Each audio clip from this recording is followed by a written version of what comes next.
Radio Publique Africaine.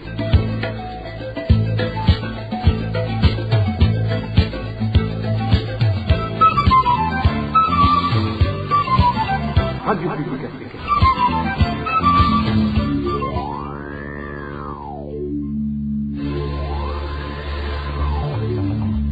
C'est le moment de suivre le journal parlé en français. À la présentation, Inès Gakiza.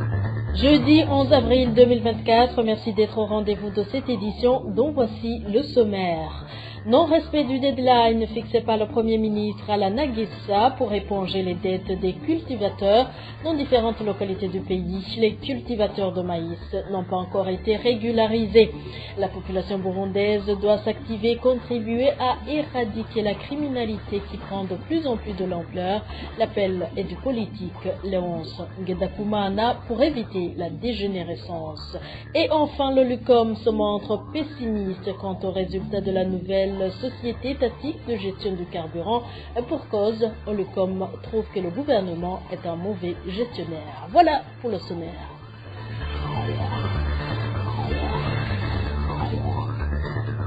Encore une fois, bonsoir. Ouvrons ce journal avec la page politique. La caution imposée aux candidats dans les futures élections est une somme dérisoire par rapport à la richesse qui déborde les ménages. Propos du ministre de l'Intérieur et du président de l'Assemblée nationale réagissant aux inquiétudes selon lesquelles cette caution pourrait limiter les candidatures. Martin Niteretse et Gelaz Ndabirabe ont qualifié que c'est plutôt le gouvernement qui souffre de la pauvreté au moment où la population possède beaucoup d'argent qu'elle garde dans les ménages. Le point avec Émile Nivasumba. C'était mardi dernier lorsque le ministre de l'Intérieur a présenté à la Chambre basse du Parlement le projet de loi organique portant code électoral pour les scrutins de 2025 et 2027. Dans ce projet de loi approuvé, la caution exigée aux candidats à partir des conseillers communaux jusqu'aux candidats présidents est majorée excessivement, une situation qui a inquiété plus d'un. Selon Abel Gachati, le deuxième vice-président de l'Assemblée nationale, cette caution est susceptible d'entraîner moins de 2 candidatures au poste de président de la République.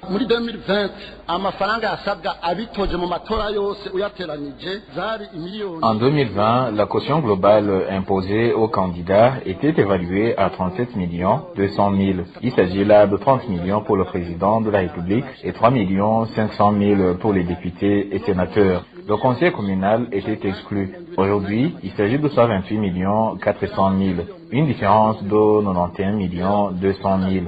Je constate alors que le risque est grand d'avoir un candidat unique dans les présidentielles. Vous ne voyez pas qu'il y aurait de la violation du droit des Burundais d'élire et de se faire élire. Et encore, avec un seul candidat président, s'agirait-il d'une élection apaisée?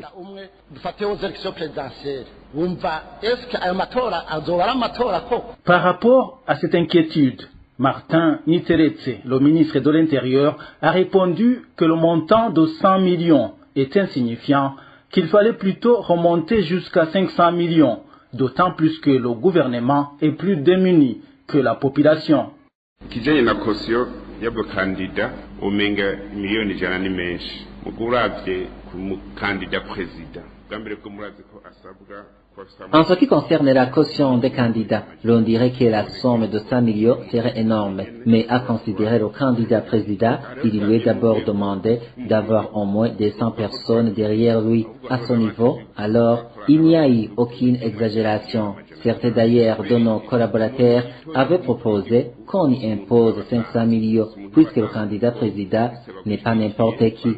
Avec toutes ces personnes qui te soutiennent, il est facile de collecter cet argent. Je signalerai surtout que cette somme de 100 millions entre dans les caisses de l'État. Ainsi, elle est utilisée pour aider et soutenir les mêmes personnes qui l'ont contribué. Il ne faudrait pas alors se plaindre. Autre mesure. Vous-même, vous dites que le pays est pauvre, mais l'on constate que les gens sont riches. Alors, ces fonds ne sont pas alarmants.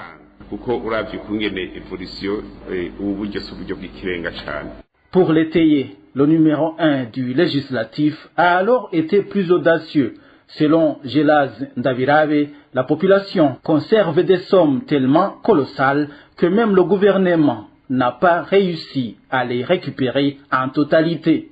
Je vais moi aussi contribuer comme les autres l'ont fait par rapport à la caution. Quelqu'un a dit que ce n'est pas le gouvernement qui débloque les frais de caution. Ce ne sont que les membres qui s'en chargent. Moi, j'ajouterai que j'ai été surpris par l'opération de démonétisation.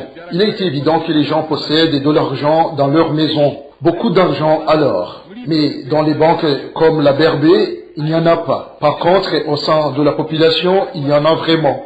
Et vous criez que le pays est pauvre. En fait, à la BRB, il n'y en a pas. Mais les citoyens possèdent de l'argent en suffisance. La preuve en est qu'ils construisent quotidiennement des maisons partout dans le pays. Alors, c'est parce qu'ils ont de l'argent. Ainsi, il ne reste que la signature du président de la République pour promulguer cette loi organique. Parlant toujours des prochaines élections, la carte d'identité biométrique sera utilisée dans ces élections de 2025, affirmation du ministre de l'Intérieur lors de la présentation du projet de la nouvelle loi électorale à la Chambre basse du Parlement mardi. Martin Nitelete a fait savoir que le budget pour cette finalité est disponible.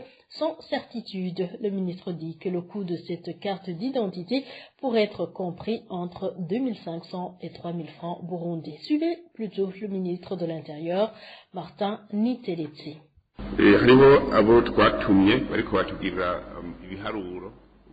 Nous sommes en contact avec les concepteurs, mais il est vrai qu'au début, c'était un projet inquiétant et inabordable puisqu'on nous disait que la carte d'identité biométrique ne devait pas coûter moins de 20 000 francs. Mais les jeunes locaux avec qui nous sommes en collaboration nous ont promis que nous pouvons l'avoir entre 2 500 et 3 000 francs ou éventuellement moins que ça. Ce qui laisse entendre que cette carte d'identité sera disponible. Quant aux inquiétudes de certains, comme l'honorable Gaston sur l'échec du projet, je dirais non. Nous gardons espoir que ça va réussir, car même dans les prévisions budgétaires de cette année, en ce qui est des investissements, nous nous sommes convenus avec le ministre des Finances de nous réserver tout au moins 120 milliards pour la meilleure faisabilité du projet. Nous aimerions surtout que les citoyens ne peinent pas à se procurer de la carte d'identité.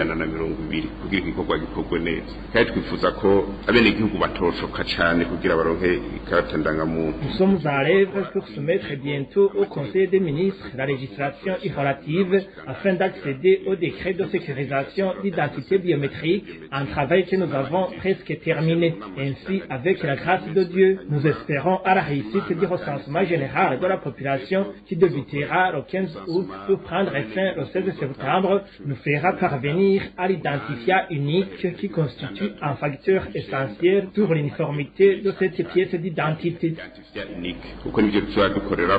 n'abandi bose baze baronka identifia imwe itomoye kandi ikoze kumwe.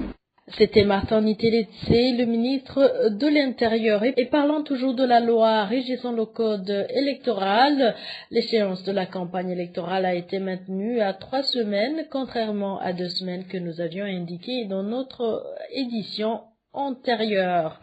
Et de la politique, enchaînons avec la page Droits de l'homme.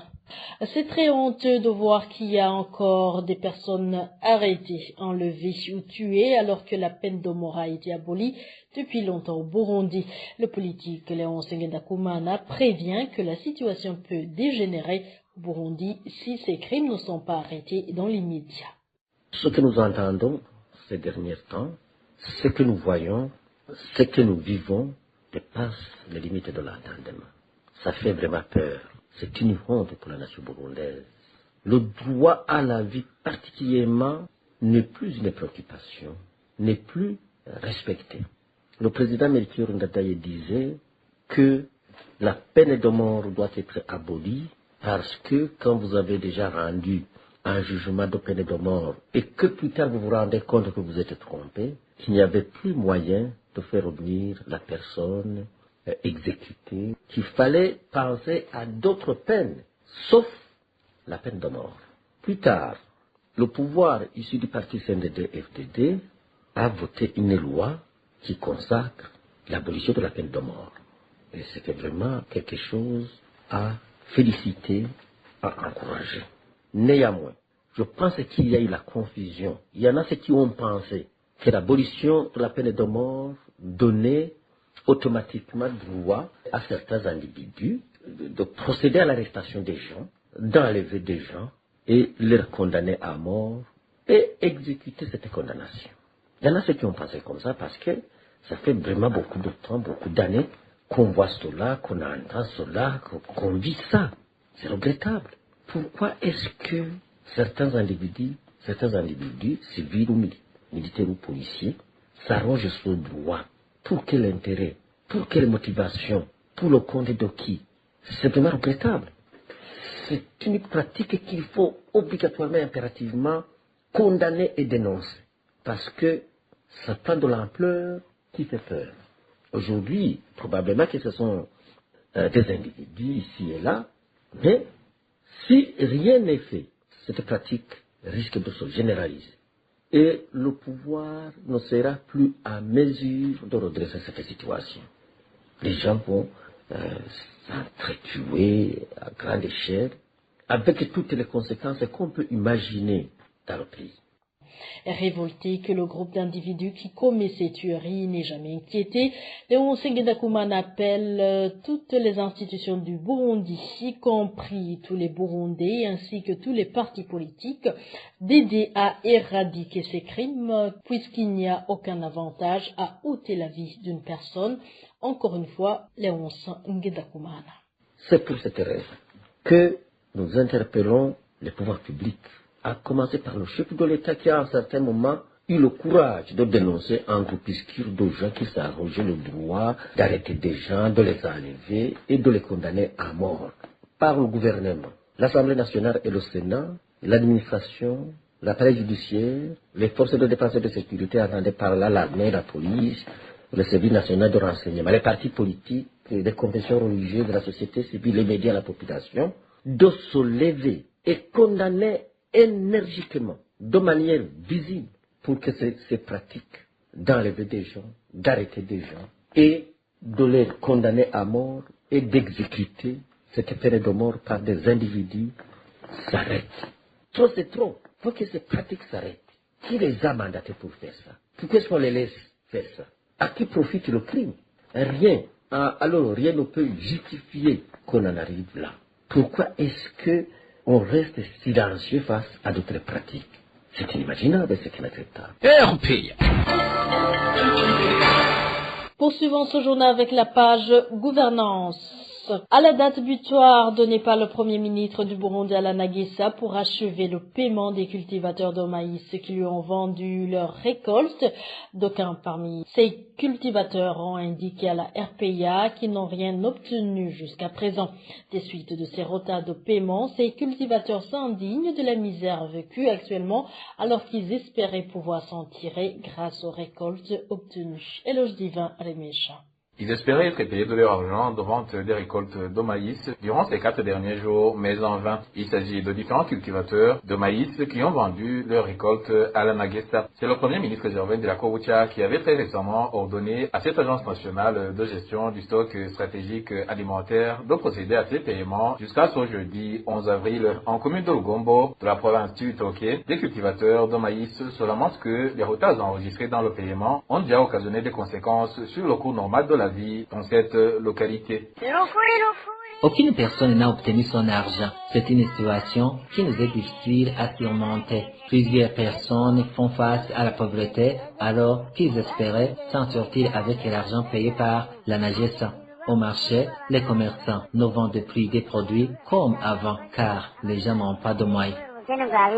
La question qui taraude plus d'un parmi les cultivateurs de maïs dont nous sommes entretenus est de comprendre ce qui empêche le déblocage de cet argent au moment où le chef du gouvernement l'a ordonné à cette agence également publique. C'est le cas de cet habitant d'Ongodi.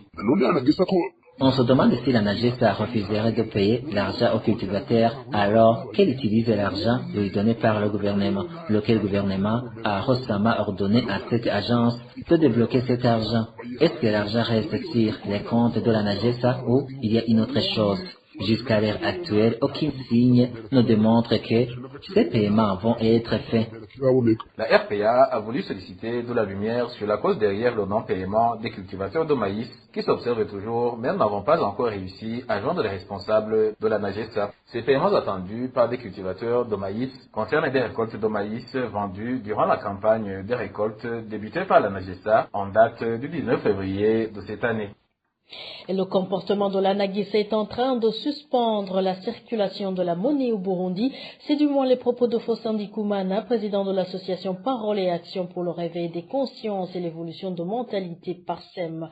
Pour le patron de PARSEM, ce comportement de la NAGESA empêche la population de satisfaire leurs besoins, ce qui pour lui a également un impact négatif sur l'économie du pays. Suivi Faustin Ndikumana. Pour ce qui est de la NAGESA, plus d'un se pose la question fondamentale. Quel est le bien fondé de la NAGESA? Quelle est sa valeur ajoutée finalement? Parce qu'il y a beaucoup d'éléments qui ne sont pas clairs au niveau du fonctionnement et de l'objectif de la création de la NAGESA. Est-ce que la NAGESA est-elle une entreprise publique dotée de quel budget? De quel montant? C'est important même que le gouvernement, à travers la NAGESA, s'octroie le monopole d'achat sur toute l'étendue du territoire d'un produit vivier comme le maïs. Et de surcroît fixer le prix en dehors du prix du marché et fixé par la confrontation de l'offre et de la demande, en faisant même fi à la situation au prix des marchés dans les pays voisins qui aussi produisent du maïs. Et si la NAGESA va enregistrer en profit, c'est pour en faire quoi? Est-ce que la NAGESA, c'est une entreprise qui va enregistrer en profit? Va-t-elle payer les impôts? Si la NAGESA achète cette production, elle va la revendre à qui? Avec quelle marge bénéficiaire? Pour le café, on peut dire qu'on en achète les Sogestar ou d'autres entreprises publiques, dans le cadre de l'ODECA, achètent le café pour exporter à l'extérieur. Et la production achetée par la NAGESA, elle sera revendue à qui? Aux commerçants, avec une marge bénéficiaire encore une fois. Et les commerçants pourront indexer à notre coût au consommateur final, qui finalement sera peut-être le paysan ici sur place. Alors aussi on analyse les capacités techniques de la NAGESA, les moyens dont elle dispose. Ça veut dire qu'il y a un déficit même au niveau des moyens. On dit alors d'avoir des conséquences incalculables au niveau économique. Cette situation, c'est une situation dramatique qui a bloqué la circulation monétaire, avec toutes les conséquences fâcheuses de bloquer la circulation monétaire dans un pays. Limiter la vitesse de circulation de la monnaie, cela influe sur le niveau des transactions des biens et des services, sur le niveau de la pauvreté, des revenus des gens. En limitant les transactions, en limitant la circulation de la monnaie, on limite les revenus des gens sans le savoir. Le gouvernement aussi limite la perception des taxes et des impôts. On dirait que le gouvernement est en train de couper l'arbre sur lequel il est assis. Et ce retard de paiement des agriculteurs de la part d'NAGESA pousse le gouvernement à s'impliquer dans des activités alors qu'il avait beaucoup de choses qu'il devait faire pour améliorer l'agriculture au Burundi. Encore une fois, Faustin Ndikumana, président de PARSEM.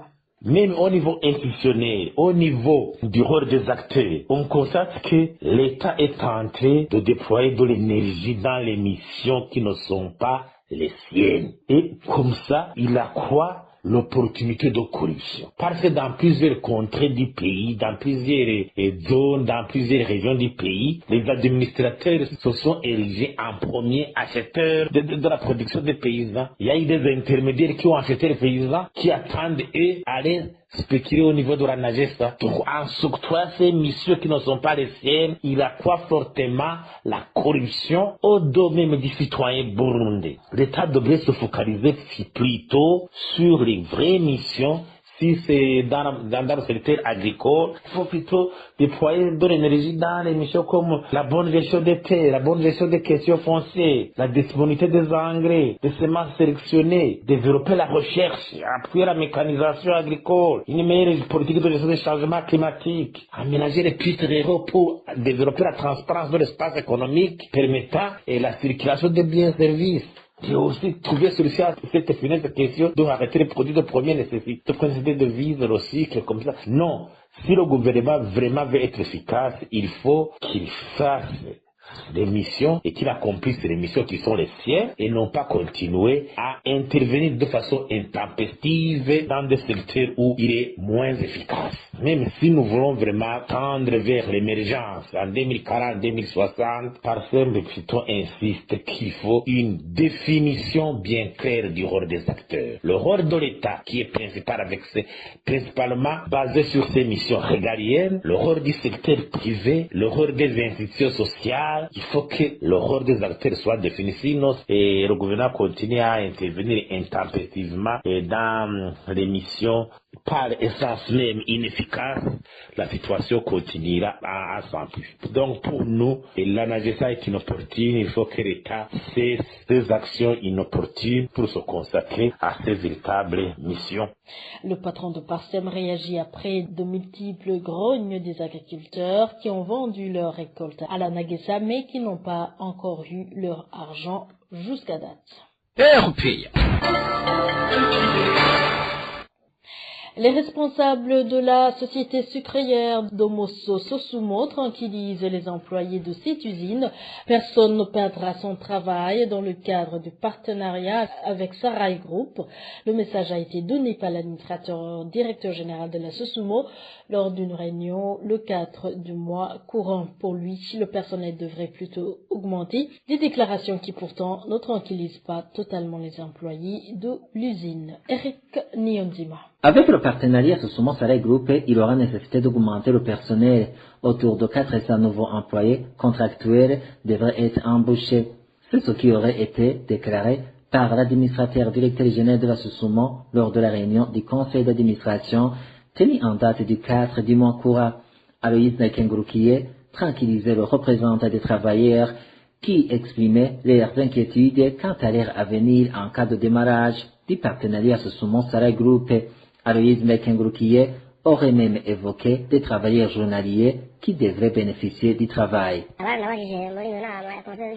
Dans cette réunion, on a cherché à savoir qu'adviendrait le personnel de la Sosumo, puisqu'on était en train d'évaluer la valeur patrimoniale de la Sosumo. On a voulu savoir si Sarai Group n'aurait pas le dernier mot quant à l'avenir des travailleurs, si Sarai Group se retrouvait avec plus de 50% d'actions. Il a répondu, en ce qui est du personnel, soyez sans crainte. Personne ne sera renvoyé. Par contre, on aura besoin d'en embaucher d'autres puisqu'ils travailleront une autre usine. On aura alors besoin de près de 1000 travailleurs. Aujourd'hui, nous sommes autour de 600. La DG a aussi indiqué que l'on aura aussi besoin d'un plus grand nombre de travailleurs saisonniers. Dans l'entretien, la DG Aloïs Nakengurukiye vient encore une fois de lever l'équivoque. L'étape de démarrer du partenariat Sosumo Sarai Group n'est pas encore arrivée. L'on est encore à l'étape des négociations, a-t-il déclaré tôt ce jeudi sur les ondes de la radio Isanganiro. Le partenariat, donc, je peux le situer en deux phases. D'abord, la phase préliminaire, qui est la phase de négociation, et la phase d'exécution, donc la phase de début de partenariat, qui n'a pas encore commencé. Donc après, alors, avoir signé le contrat de partenariat, viendra alors la deuxième phase, qui sera une phase de travailler en commun, donc la Sosumo et Sarai Group. L'idée, c'est d'aller vite, mais comme vous le savez, vous commencez les négociations, mais vous ne pouvez pas fixer exactement à quelle date prendront fin ces négociations. Mais le souhait est d'aller plus vite pour entamer la phase suivante. Lors de la réunion du 4 de ce mois, les représentants des travailleurs de la Sosumo indiquent que l'administrateur directeur général de la Sosumo leur a révélé qu'ils ne savaient pas d'où était venue la date du 18 avril donnée par Onésime Nyukuri, porte-parole du ministère du Commerce, comme date du démarrage du partenariat Sosumo Sarai Group. De leur côté, les travailleurs de la Sosumo gardent des inquiétudes. Ils se posent des questions de savoir pourquoi. C'est le porte-parole du ministère du Commerce qui est intervenu à la place de la porte-parole du ministère de l'Agriculture. De plus, les travailleurs de la Sosumo disent ne pas comprendre pourquoi le gouvernement peut manquer 105 milliards évalués comme pouvant aider à relever l'entreprise de Sosumo au lieu de compter au partenariat avec qui que ce soit. Merci Eric Niondima.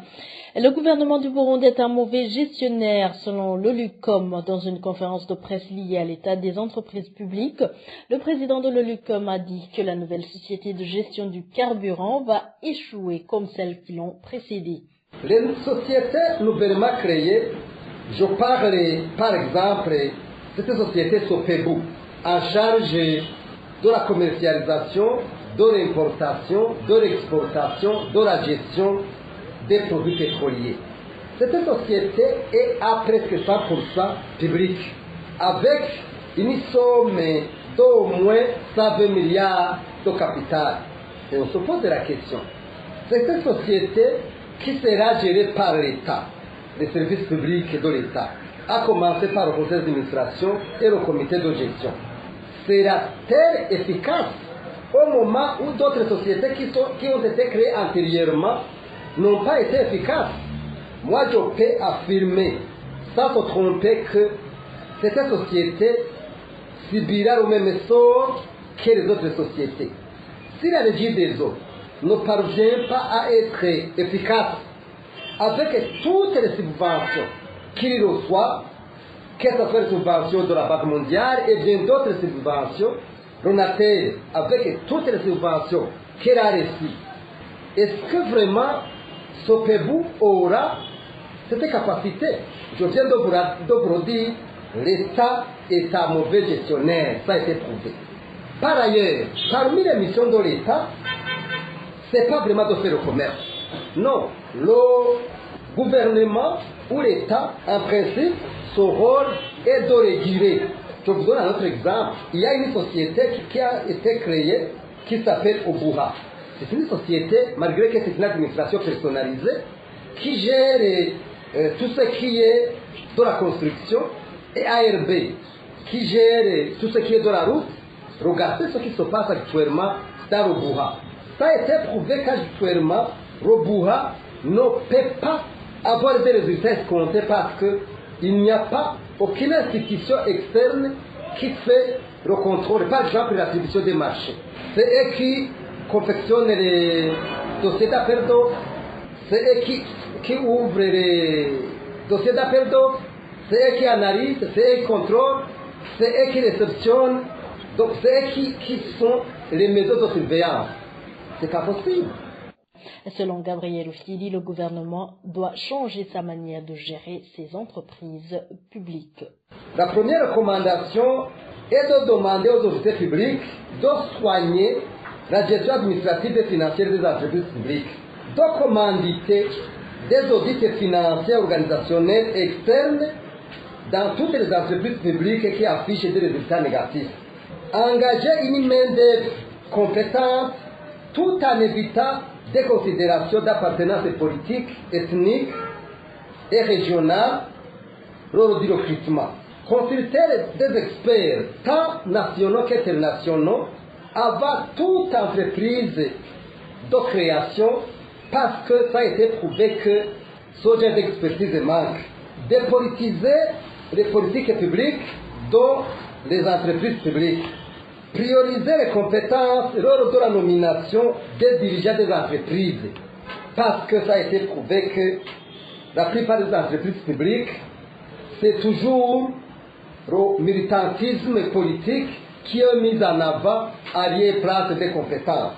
Nous saisissons aussi cette occasion, comme par ailleurs on l'a fait, de demander aux institutions comme l'Assemblée nationale, le Sénat, le Conseil économique et social, la CNDH et bien d'autres institutions publiques de suivre la gestion des sociétés publiques, mais aussi de créer des commissions spéciales en vue vraiment d'élucider ces situations. En fait, nous demandons à la population burundaise de veiller à ce que la chose publique soit gérée conformément aux principes de gestion. Ici, je rappelle l'article 69 de la Constitution qui exige à tout citoyen de protéger la chose publique. Nous, les citoyens, nous avons le devoir de protéger la chose publique et à demander à ce qu'il y ait la répartition équitable. Le LUCOM avait adressé le jeudi dernier ses recommandations au chef de l'État à travers une note de plaidoyer. Et voilà, c'est par ici que nous mettons point final à ce journal. Merci de nous avoir prêté une oreille attentive. Merci à toute l'équipe de la rédaction ainsi qu'à l'équipe technique. Au micro, vous étiez avec Inès Kakiza. Excellent moment chez vous.